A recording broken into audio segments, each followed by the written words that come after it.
Hello, and welcome to Message in the Middle with Marianne. We all know that life is hard, right?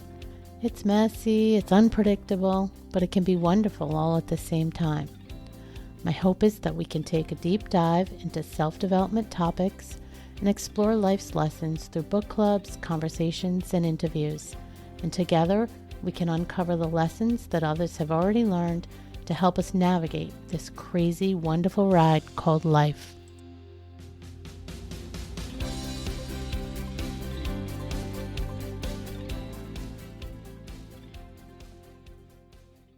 Hello and welcome to Message in the Middle. I'm your host, Marianne, and today I'm joined by Amy Friesen. Amy is an award-winning eldercare expert, best-selling author, host of Artful Aging podcast, and a passionate advocate for women's mental health. With a career dedicated to supporting caregivers and families in the sandwich generation, she's helped countless individuals navigate the challenges of senior living and caregiving.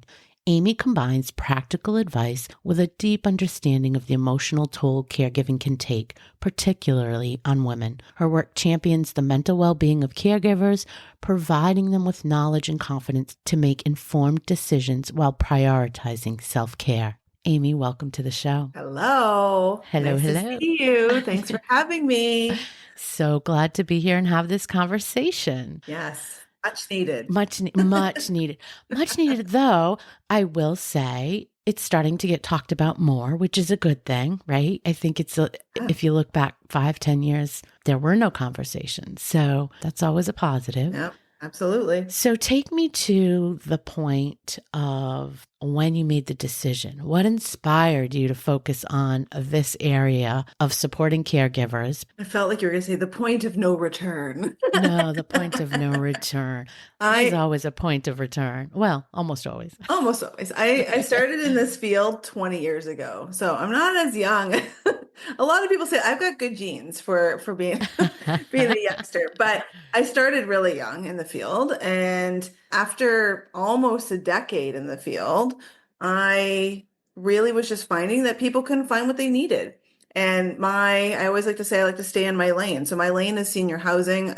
That's what I know and love, and I love teaching, and educating. So really just helping kind of caregivers who were coming to me in the retirement homes that I used to work in. They just didn't know what they needed, and they always ended up kind of in the wrong spot. And I say that as a sweeping generalization, but a lot of people really find themselves in the wrong home. They don't fit, or they move and then it doesn't fit and they have to move again. And it's just a nightmare to have multiple moves, especially those people that are coming from hospital who don't necessarily get as much choice in the decision because of the quickness of the urgency of the crisis and whatnot. Yeah. So I had an opportunity when this industry started here.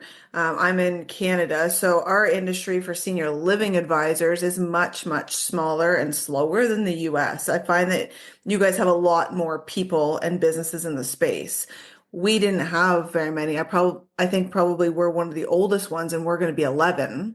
And so I really just wanted to bring what I know into the community and help from the community side as opposed to the retirement side, so that I could match them better, which means that all boats go up. Everybody benefits when you get a supported family and you get a supported retirement home, because they all fit together. So that's what we've been doing for almost 11 years. And we still hear, of course, that, people find it life-changing, and it really is touching as a business owner. I mean, I just got an orchid from a client yesterday that with some lovely thank you cards. And it's just really touching to know that you're making that big of a difference for people. I love that. I love that when you can hear stories of people making a difference, but you're also making a business out of it. So it's fabulous when you can find that sweet spot. Let's sort of start high level, and then we'll start peeling back the onion. So talk to me a little bit about what really gets in the way. What are the big obstacles when navigating the housing and care options for people? And of course, we're generalizing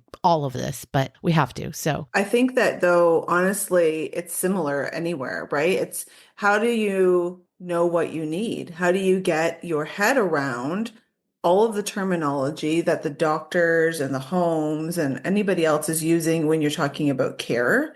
How do you get your head around that and learn that terminology And then how do you take all of the options and figure out what is the best fit? There's, lots of people start with us, especially when they're in hospital, but we talk to people all over the place. They're not always in hospital, but the ones that are very specific in hospital say, can you just call our social Mm, worker and talk to them? Because I don't speak the same language as them. And that's kind of like the sweeping feeling for caregivers in this industry is that yeah. I don't know what you're talking about. And I have to make this huge decision. I don't want my family member, my loved one, myself to be in a pickle. I want them to be supported. I want them to have care choices. I want to know what I'm planning for. But out of the gate, I don't even speak the same language. Can you imagine having to make an epically difficult decision and you need to make it in Spanish all of a sudden and you're in English? Like literally. I mean, you Yeah. can look up definitions to the cows come home, but then how do you apply them? Yeah. And so people are struggling. So I guess I want to ask first, let's go to the big question of should I stay or should I go, right? That's always the biggest question. And has a lot of impact in a lot of different ways. What are some of the things that you advise people if they're wrestling with that decision? Do people even come to you if they're trying to figure out that if they should stay in home or if they should go to a facility? And what are Yeah. some of the big decision points you share with them? Yeah, they sure do. We have a whole planning section of our consultancy. We also call ourselves sort of brokers. Um, and people come to for two reasons for planning. Either they're an adult child that needs to get their senior loved one on board because they're worried, but they can't get through to them. Yes. Or there are independent seniors that are planners and they want to know all the stuff, right? And they want to make sure that they're checking all the boxes. So when we do our planning for people, if they're the independent folks, we're looking around, we're often visiting them in their home. We're looking around their house for trip hazards and stairs and all this stuff that kind of builds up. But the other part of, planning is like looking at the people. Do are you a couple or partners? Do you want to stay together? Right? In our system, you can best stay together in than the private system, not the public system. Mm, It's just more complicated. Do you have any progressive illnesses, diseases, anything like that, health conditions? Because those sometimes move faster than we plan for. And so we need to make sure. Um, and then for when we're talking with the seniors themselves that the adult child has brought in, because they need to have a better understanding, those people are often what I call our ostriches. They like to stick their head in the sand. hmm. They don't look up and they say, I'm going out feet first. And we all know as professionals that that's not really what's about to happen. Yeah. Usually, usually what happens is some sort of crisis happens in the house. Yes. Then they go to hospital, then they have no choices, Y- basically, right? So it's, you know, getting in to talk to those people, the conversation is more around what is senior living? What happens? What's a long-term care home? What's a retirement home? What kind of care levels and all this stuff? And so when we come in as professionals and we can give them terminology, give them advice, give them an idea of what it actually looks like, it doesn't often look as scary to people. And we can say, I've had a client in your situation and this is what's happened, Mm, right? As opposed to the adult child being like, Mom, you got to move, right? And so we come in a different way, but it just depends on who we're talking to and what they need in that type of planning session to get them to level up, really, and to think about different things. mm. I think often I hear that one of the biggest factors, unfortunately, that plays into that decision beyond somebody that absolutely needs the specific care is money, finances. It's such Mhm. a big factor in what they do. Do you have any advice or any tricks, tips, I don't know what to call it, around sort of navigating that and getting the most out of your money or things to consider that maybe people don't think about? I mean, there's a couple of things. One, don't assume that everything is too expensive. People have this rash assumption. Yes, I will have a caveat of saying, yes, it's expensive, but people come in and say, I don't want to look because my friend of a friend of a friend went here and it was $3 million and I can't, don't go on what people are randomly saying or what you think is happening. Do your research, do your education, talk to people, talk to professionals, most likely, because a lot of people have opinions. Yeah. And so sometimes it's not as scary as people think it is, right? So it's all about educating people on this is like what the cost looks like. The other thing is that sometimes it's more expensive to stay at home and retrofit your home and bring care and bring services and all of that stuff. And then on top of that, sometimes you don't get the social networking and you become isolated. Sometimes the cost, both like financially as well as the cost to yourself as a senior, is more expensive at home. It can happen that way. And so, really having a baseline understanding, talking to your financial planners, talking to the housing professionals so that we can give you ideas of what long-term care is going to look like and what retirement's going to look like and what staying at home is going to look like with home care and all the other stuff. And then don't forget that, a lot of people still do have an asset of their house. Not everybody, but many people who do have this asset forget that they have it and they assume they can't afford anything. And so, bringing to light of, let's do an overview. We're not financial planners, but, we can see if we're sitting in a house doing a plan, we can ask the questions of, is this your house? And so really looking at everything, gathering the information before you make a swift judgment, because that just leads to people being in fear still. And if they're in fear, they won't do anything. And if they don't do anything, something will happen to them. And then the whole cycle of craziness happens, right? And so, the ticket to ride is to plan. Mm. Yeah. Well, right. The ticket to ride is to plan. The unfortunate part, I think, is the point of the ostrich, to your point.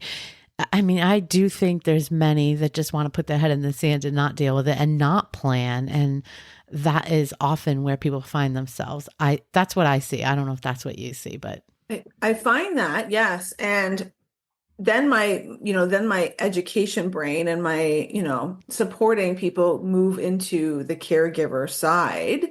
I'm always kind of doing both. But if you have a senior who is competent in making decisions, and they decide that they're not going to do anything, then as a caregiver, you can decide how much you're willing to put in and how much you're going to bail them out.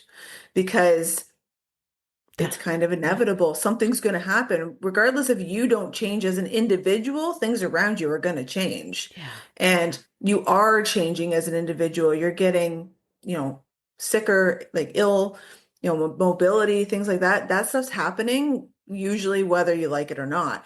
And so if the senior is sound of mind and can make those decisions, then sometimes our advice to caregivers is that you just have to let them make the decisions.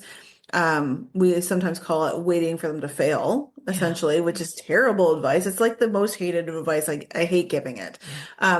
But there is that, because on the other side, you're looking at caregivers who are burning out, who are worried, who want to help, who want to do this, but they can't get the information. And it's like hitting a brick wall all the time. So then how about we just stop? Yes. Such a great point. Thank you for highlighting that, because I do think, and it's going to roll me right into my next question, we feel guilt, right? We feel guilt. Honestly, I think there's guilt in many, many cases in lots of directions, right? In that scenario, so much guilt because you can't do what you feel like you need to do. I'm sure there's also guilt with sometimes putting someone in a facility when maybe they didn't want to go in a facility, or guilt that you couldn't get them in a certain facility because of finances or whatever. I just imagine that there's a lot of guilt. Is that true? And how do you advise people that are going through that? There's so much guilt on every aspect of everything we do. And so my main advice is always learn to dance with guilt, because if you do or if you don't, there's still going to be guilt, right? And so if you do make a decision or help your loved one make a decision to go into a residence and you get them in there and maybe they're not happy or they didn't want to or whatever, you're going to feel guilty for doing that. Yeah. You're going to feel guilty for not pushing, but like promoting them to get there because they need the care and you can't do it or whatnot. And you're going to feel guilty. Why couldn't I have done this? Why couldn't they have stayed at home? Is this really the best decision? Yeah. But if you don't do anything and you decide to take care of yourself instead and say, it's your decisions, you do what you're going to do, you're going to feel guilty for stepping back and taking care of yourself. Maybe I should have been involved more. Maybe I should have put myself first more. All of these things. It's all gobbledygook, really. It's like you're going to feel guilty regardless. It's just going to be a different trigger. And so I feel like what people need to do is make the best decisions for themselves. And as caregivers, that can look a lot of different ways, right? That could look like being involved or not being involved or somewhat being involved or coming to pick up the pieces or whatever that looks like for the caregiver. But it's really important that they don't keep beating their head against a wall if the senior they love and they're caring for is just not interested. We deal with a lot of seniors that are ostriches and they are just not interested and they have sound of mind to make those decisions. And just like you and I, we make our decisions and we fail and we have to clean it up. In the, senior world, the elder care world, unfortunately, sometimes those decisions are a lot messier and sometimes the cleanup's a lot messier. And I think it's fair to tell caregivers that even if you've stepped back to let them make those decisions, which I don't mean let them, but like give it to them and not include yourself, you also don't have you also don't need to be there to clean it up, right? You tried to plan, you tried to do all the stuff to make it easier on both of you. They said no, you backed off, and now they've gotten themselves in a pickle. And I know it sounds like harsh advice, but if you can't handle it and you try to do all the stuff, it's not your responsibility necessarily. Maybe they end up in hospital. Maybe the hospital helps to deal with them and get them to housing or whatever. Maybe a sibling comes in. Maybe you decide that you're going to do some of it, but it looks different than what you were going to do 2 years ago. Yeah. There's a lot of different options. It's hard. I'm sure it's hard. I can just picture that scenario and I can feel it being so stressful. Yeah. Another thing that pops up in my head beyond the guilt and something that probably a lot of people have to deal with is discord between family members. What do you see there when, sister wants to do this and brother wants to do this and mom wants to do that? Like, how do we get to a point of working for everyone? What does that look like? I think that communication is always the key. We deal with squabbles amongst family members, and then we deal with pretty big, problems. Some of the bigger problems come from when there's a sibling out of town that decides that, they haven't been partaking, they're not the main caregiver, and they decide to weigh in all of a sudden. And they weigh in inappropriately because they don't have the, information. They're not listening to the caregiver on the ground. They're letting that caregiver take care of it all. And then they come in and they say, "Oh, mom's fine." And then they fly out. Yeah. And then mom, who doesn't want to move, is like, "Oh, wait, Joe said I was fine." Yes. And they latch onto it. And the poor caregiver is like, "You're not fine. I'm doing all of this stuff." And so it's difficult because that's one of the more difficult situations that we actually see a lot of. The caregiver, although may not feel like reporting, I guess would be kind of the function to the other siblings of what's happening, they've got to tell people what's going on, because if they don't tell people what they're doing for their parent, for instance, then those other siblings are just going to, think everything's hunky-dory and aren't involved or whatnot.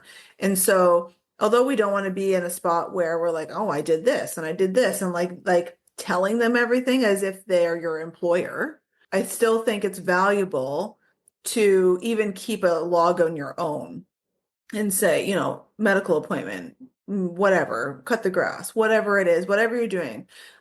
Because if people don't see it with their own eyes, they assume it's not happening. Yeah, I agree with that.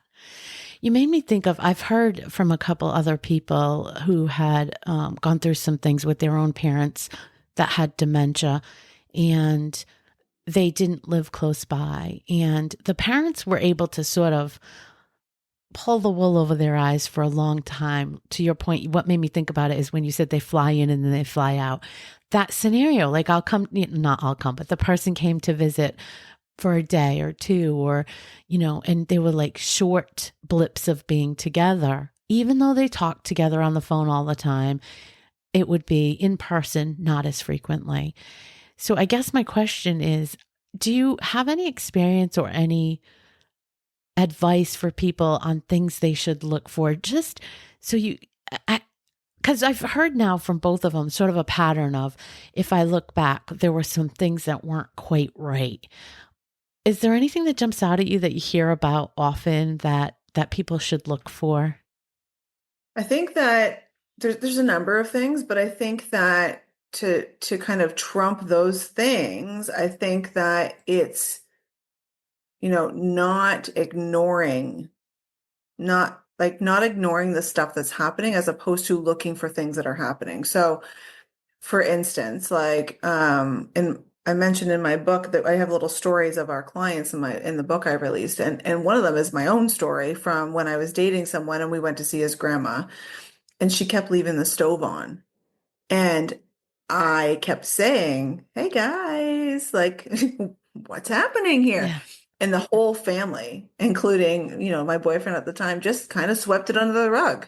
And it's like these little tiny things, like leaving the stove on, sure, if it happens once in a while, maybe.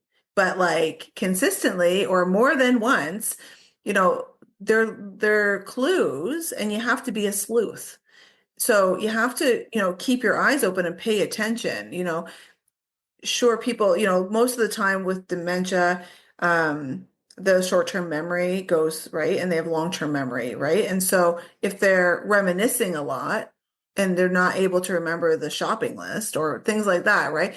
There's always things to look at in the short term, but I think that the bigger thing is to really not pull your own, wool over your eyes and see it for what it is. But most people don't want to do that because it's really scary. Yeah. Yeah. That makes sense to me. You almost don't want to connect the dots because you don't want to know. Once you go there, you can't ungo there. You can't ungo there. And then once you go there, there's like a responsibility, right? Because now you've seen it. Not Yeah. everybody will take that responsibility seriously, but most, if they, care for their loved one, will have to do that. But consider if they've already been, depending on where that caregiver is in their life, maybe they're already dealing with a bunch. There's a lot of people that are sandwich generation. There's a lot of people that are really stressed at work. They're burnt out, all the stuff. They may be doing some things for mom and dad already. And then when they're like, oh, this is a whole other problem. Sometimes it's just too much to take on and they just leave it. And the problem with leaving something like dementia is that it doesn't get better. Right. And so the longer you leave it, the more problem you're going to have. And it's the same with planning. The longer you don't plan for stuff, when that coin flips to a crisis, you're doing it all. You're doing all that planning in like a couple of days as opposed to maybe years.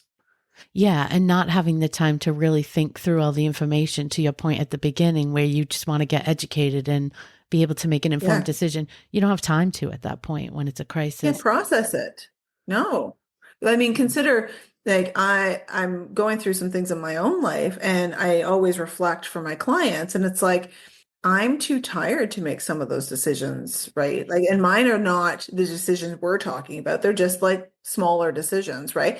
And it's like I'm exhausted. I can't focus, right? And it's like in my world, if that's what's happening already, it's like consider a loved one in hospital in crisis. Everybody's in crisis with that person, right? And it's like, and then deal with it. It's very difficult. Well, let's talk about that overwhelm for a minute. So I think there's probably lots of scenarios. You could be the sole caregiver. You could be the primary caregiver. You could be the person in the middle of this crisis that's trying to help sort it out. There's a million scenarios where I think you probably can feel overwhelmed in this situation. what advice do you give to your clients when you're trying to make sure that they're taking care of themselves as well as the situation? Mhm. I think one of the biggest pieces of advice is just to call it out and say, are you taking care of yourself? Most people feel like caring for themselves is selfish, but the way that I look at it, I mean, I'm not perfect at it, but the way that I look at it is like, well, who's going to take care of you then? If you don't take care of you, who's going to do it?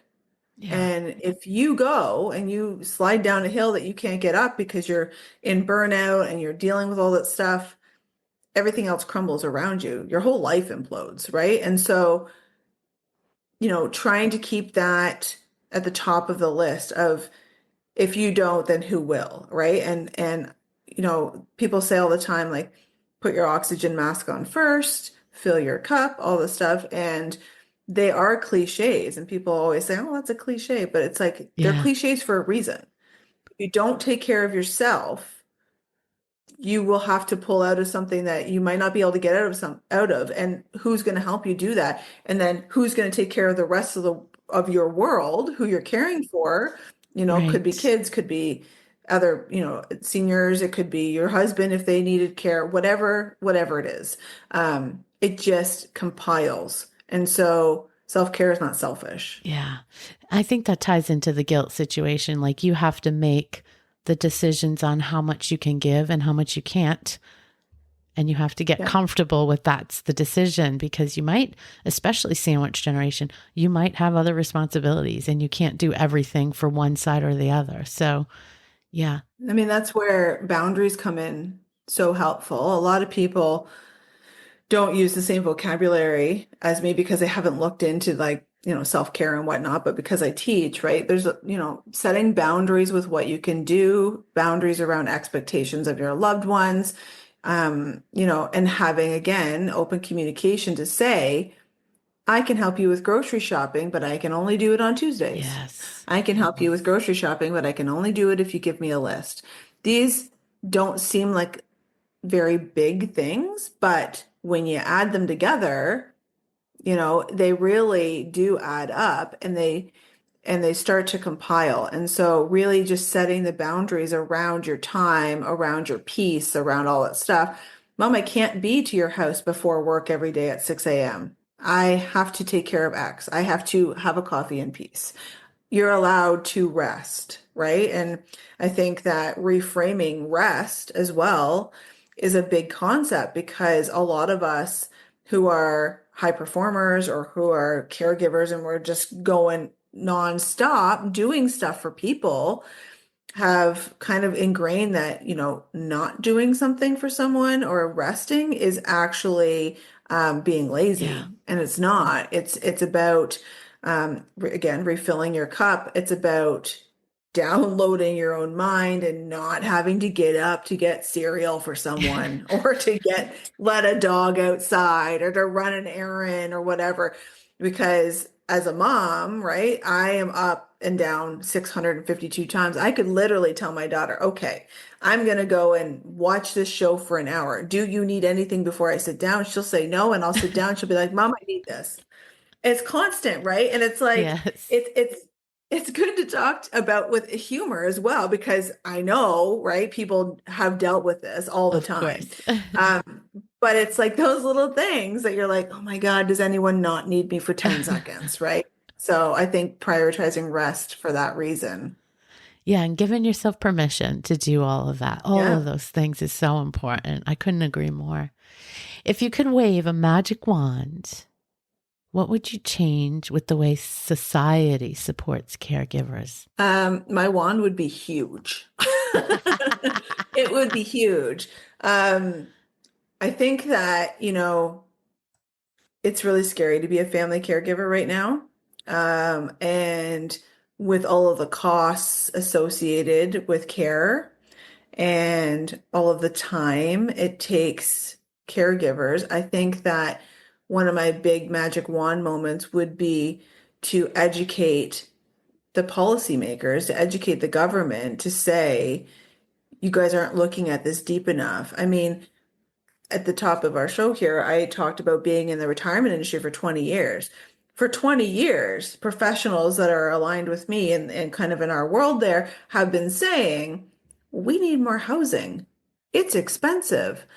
What are you going to do about it? And we have been saying it for 20 years. And then people now are like, oh, this is happening now. And it's like all of us are beating our heads against the wall. So I think it's two things. Maybe it's one, I think that the people that are, in charge of our governments and stuff don't have a full understanding of family caregiving, don't have an understanding of what's going on. Maybe I've never done it before, have never navigated systems before.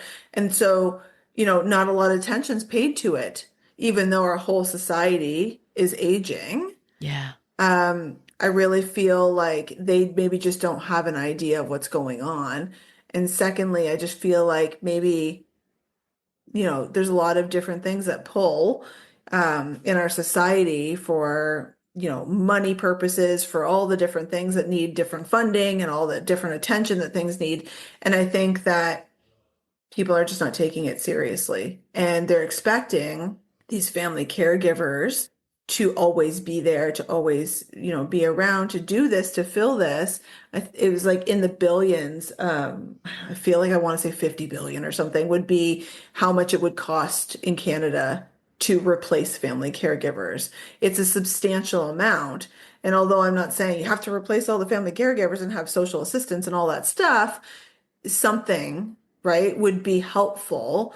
And like even like down to like training or something. You're expecting people to literally do care in the homes that have no training to do care. You're just putting everybody in jeopardy. So support like that, needs to happen. And it needs to happen like yesterday, if not 20 years ago, right? And so, and we're running out of housing. We're running out of housing options. There's just wait lists everywhere. And here, you can't get into a long-term care home or I think in the States they call them skilled nursing through the government. You can't get into them for 6 years or something, but you can't qualify until you need the care. So like do the math, right? It's just like it doesn't even work. I didn't even know that was a thing until recently a friend of mine in Canada told me they were dealing with that for their mom. I didn't even know it was a thing that you have to wait. Like they're on a wait. She's needing to go now. Mm-hmm. Because of a situation with her. She's starting to kind of lose some of her faculties and she has to go on a waiting list. Yeah.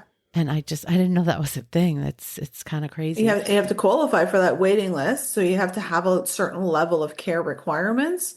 And then people literally just have to figure it out until then, or until they end up in a crisis and they get bumped on the list, which is just at this point, I think that most of the admissions are probably on crisis now because everybody's just leapfrogging each other to get in.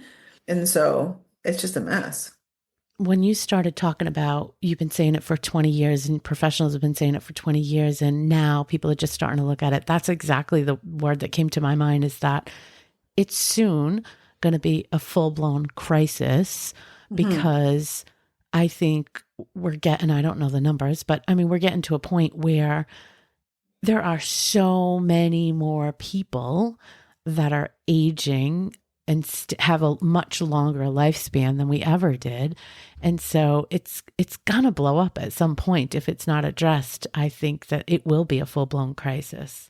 I would tell you that I feel like we're already there. You're I probably feel right. like I feel like we're already there. In Canada, 1 in 4 people are caregivers. And That's a lot. That's a lot. In 20, I think it's like 2035 or something, it's estimated that 1 in 2. Yeah, that's a lot. As we're curing things, as we're expanding our life expectancy, it's great, but there's a flip side. those people need care, and who's going to do it, right? And it's a mess. I feel like we're already in crisis. We've been in there forever, and I feel like, you just want to take people and shake them and say, hello, what's happening? And I think that unfortunately, seniors have been undervalued. And because of that, the lens isn't on them. And I think that is awful. And I think that the lens of society as a whole, I mean, other societies do it better, to be honest. Yes. When you look at Europe, they're doing things better. And it's like, I don't understand why we're not learning from them. I don't understand why we're not having more conversations about this at higher levels Yeah. that can help make these decisions and put money into infrastructure and put money into home care and all that stuff. Instead, we look like we're doing nothing, and all of the waiting lists are going up because there's limited services. Yeah. I do think at the higher levels, you're probably right. You're much closer to it than I am. But I do think at the grassroots levels, there is a lot more conversation. There is a lot more exposure. There are a lot more models for aging out loud, for, people having big, vibrant second halves of their lives, doing some amazing things. And I think those kind of conversations are really going to shine the light on, hey, we're going to be around a lot longer. But maybe, to some extent, bodies will do what bodies do, and we'll start losing some of our abilities in that sense, even if our mental capacity is fully there and we can still do all the things. So I do think it's going to force the conversation to get to a higher level. Unfortunately, for some of us in this generation, that's probably not going to happen until the next generation, unfortunately. But I do think some of those conversations will help. If you could leave the listeners with one message to take away, what would it be? I would say that remember that, regardless of if you're a senior, if you're a caregiver, if you're just a person, there's value in making sure that your ship is running on the course that you want. None of us know what comes after this life, if anything. And there's been a lot of reflection on my end of we only have this one life. And are you doing what you want to be doing? And I understand that there's lots of people that feel responsible to care for other people, and we have to care for other people. We're a society, I get that. But I think we should be putting more value on making sure our ship is taken care of. And if we do that, we'll have more capacity to care for other people. And so making sure that you are doing the self-care, making sure that you are taking that serious instead of always putting yourself at the bottom of the barrel. Great advice, and something that I hear from so many people. I think it's no matter what we're talking about, the bottom line is you have to take care of you, and we have to get away from being this society of being busy, and wearing the busy badges and just making sure we're taking care of and taking time for ourselves. So important. Thank you for sharing all the messages and all the knowledge. Where can people find you the best and all the work you're doing? For sure. Yeah. Thanks for having me. All of our stuff can be found on teaandtoast.ca. There's links to a lot of free downloads and resources. There's links to the book. There's even links to my Canadian association called Eldercare Planners of Canada. So if you're not in my region and you're in Canada, you might need somebody else. So that's the hub. Everything is there. Thank you so much again. It's been great talking to you, and I appreciate all the work you're doing out there. Thanks for having me. It's been a lovely conversation. Thanks so much for listening to today's episode of Message in the Middle. I hope you found something in this conversation that reminded you that you're not alone and that midlife isn't about winding down. It's about waking up. You're not done. You're just becoming. If this episode speaks to you at all, please share it with a friend who needs to hear it. And if you're enjoying the show, I'd be so grateful if you could take a moment to leave a review. It really helps other women find this community and this podcast. Until next time, take care of yourself.